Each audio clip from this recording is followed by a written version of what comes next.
Welcome back everyone. In today's video, I'm going to show you how I build a rolling office cabinet from start to finish. As I mentioned in last week's video, I put out a poll recently to ask you guys if you wanted to watch me build one of these rolling office cabinets, and 96% of you said yes. So today, I'm going to show you from start to finish how I put this together. In addition, on May 1st, I'm going to post the plans to this build on my website for purchase. Those plans will be available in both metric and imperial units. There is a link in the description below to the new plans section of my website. Check back often because I'm also going to be posting plans for other furniture builds and all of the jigs that I've been making over the last couple of years. So with that, let's get to building a cabinet.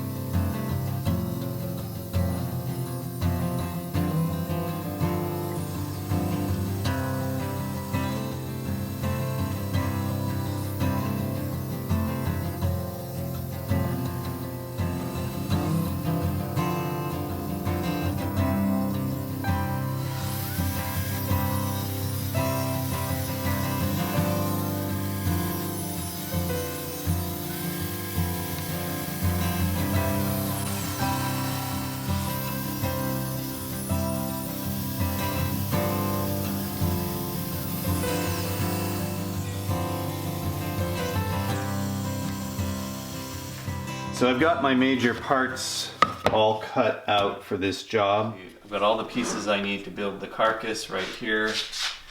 And then over on this side, I have all my drawer parts. And you'll notice that I used some painter's tape when I was cutting a lot of this stuff. And that was just to reduce tear out.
Now, the joinery in the carcass for this cabinet is quite flexible. You don't have to use dominoes, obviously, if you don't have a domino joiner.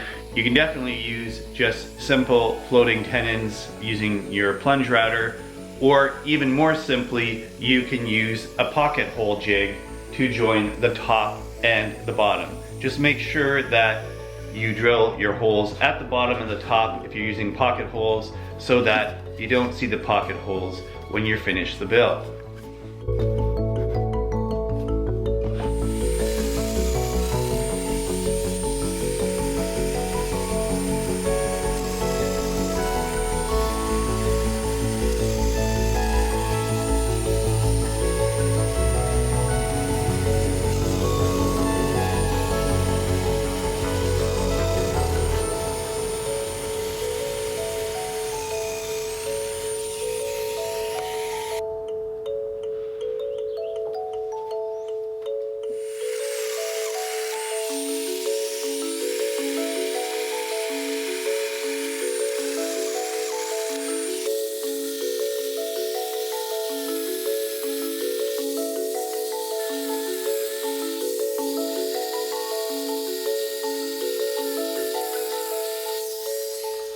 Okay, so a few things to mention about the fit.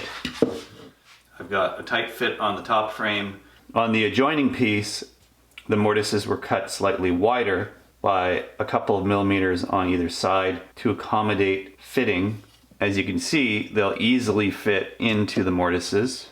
That little bit of leeway allows me to adjust at the front. So a few things about the drawers. In this project, I'm going to use wooden drawer slides. And originally I was going to use hardware drawer slides. And the general rule with that is you want your drawers to be an inch less in width than the opening of the cabinet carcass. My drawer boxes would be very simple joinery and would just be butt joints. So we'd have a butt joint and I'd get 13 inches across. The opening is 14 inches. That would make it the perfect width for drawer slide hardware.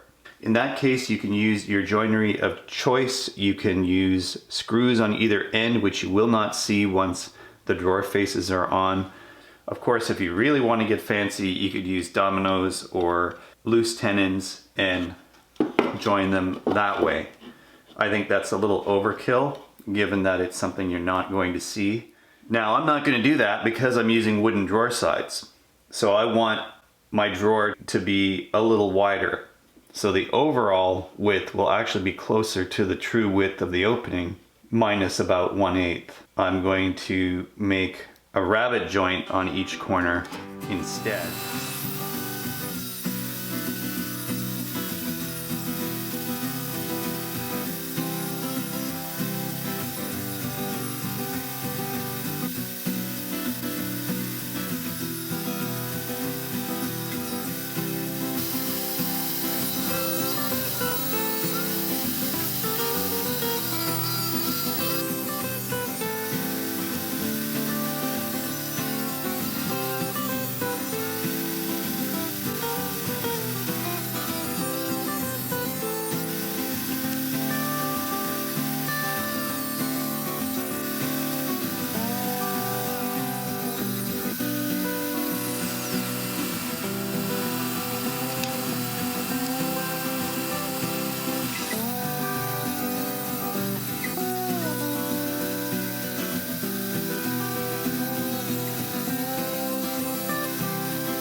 The next phase here is to do all the joinery for the cabinet carcass itself.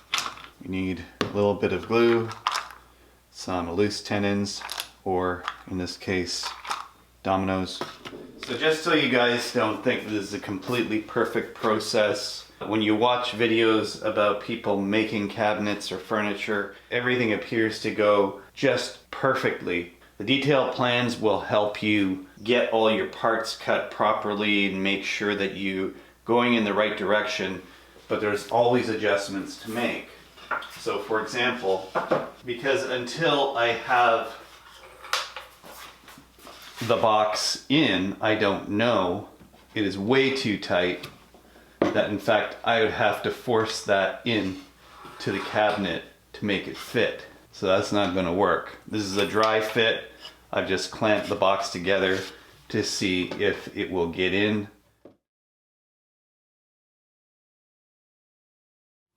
After cutting 1/16 of an inch off of each rabbet, I now have a box that will fit.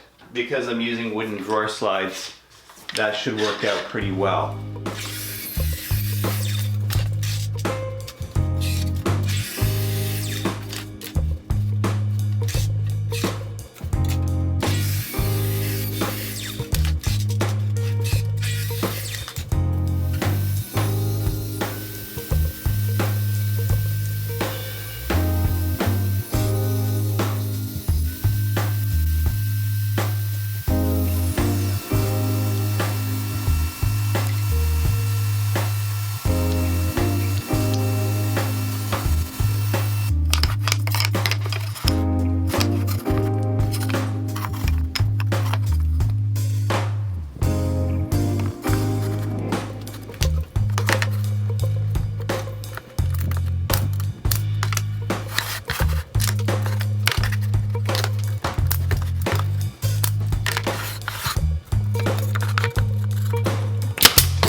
because of how I've designed the drawer boxes, which I like, by the way, I like the design of it, that it's inset a little bit at the bottom. You get a nice box here. But the problem is when you're sliding the drawer in and out, this ledge here gets caught. You're going to need runners that are the same width, or at least close to the same width, that they're no wider than this on the sides, and that way it should be able to slide in and out without getting caught.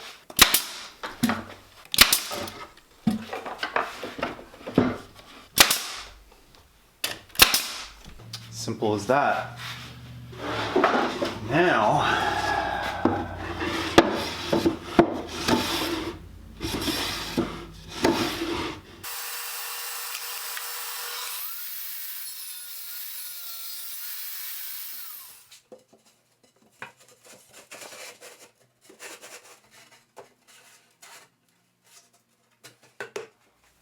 this is a painter's stir stick ripped in half. I'm going to use this as a spacer, so I want a little bit of space, less than 1/8 of an inch if possible, between the bottom drawer and the top runner.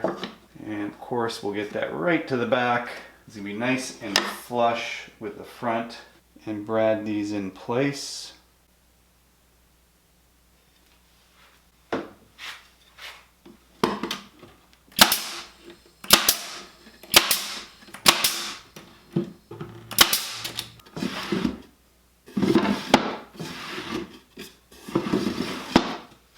Okay, put it in our next drawer.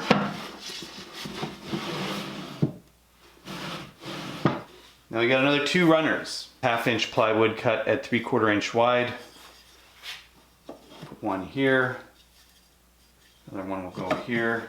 Pick the worst side and use that as the glue side.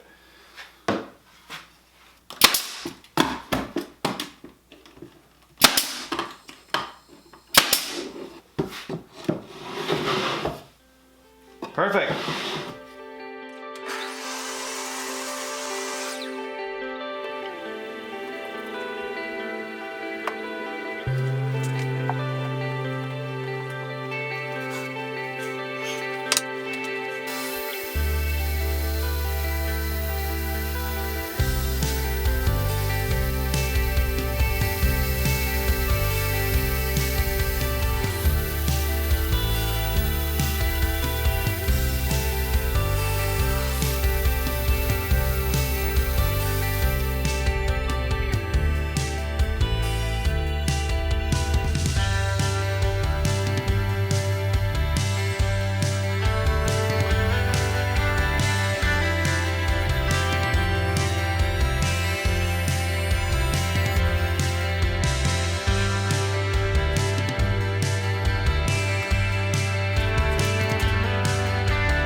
The edge banding that I use still has some holes from the brad nails that you can see they need to be filled in.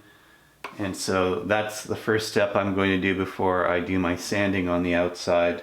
I've used different methods for filling these holes and making them invisible. Over the years, I've used the sawdust method where you get fine sawdust, you mix it up with glue and make a paste. The glue, even when you reduce it with water, ends up coating the wood grain and makes it very difficult to sand it afterwards. It actually makes sanding quite a nightmare.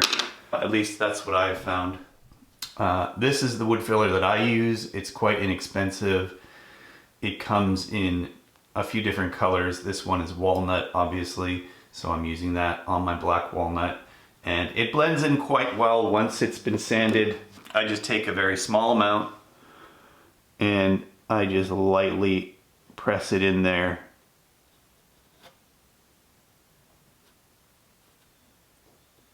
You just tap it in there and that's it. Even for really tiny gaps, I'll just use a little bit.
And that concludes building a rolling office cabinet with 2 top drawers and a big bottom drawer. And this design is really versatile. If you don't want to do the fancy black walnut top, you don't have to do that. You could exchange that for a plain plywood top, and you can upholster some kind of cushion on top of that. Because of the nature of my office space, I need this to be mobile and I need to be able to move it around the room. I can stow it away in a closet quite easily, just roll it right in and close the door. Of course, the plans are available on my website, as I said, as of May 1st. You can purchase and download the metric unit version or the imperial unit version. It's your choice. If you want to help keep this channel going, head on over to my donation page right over here. Please remember to like, share, and subscribe if you haven't done so already. There are a couple more videos over here that you can watch. Until next time, thanks for watching and have a great day.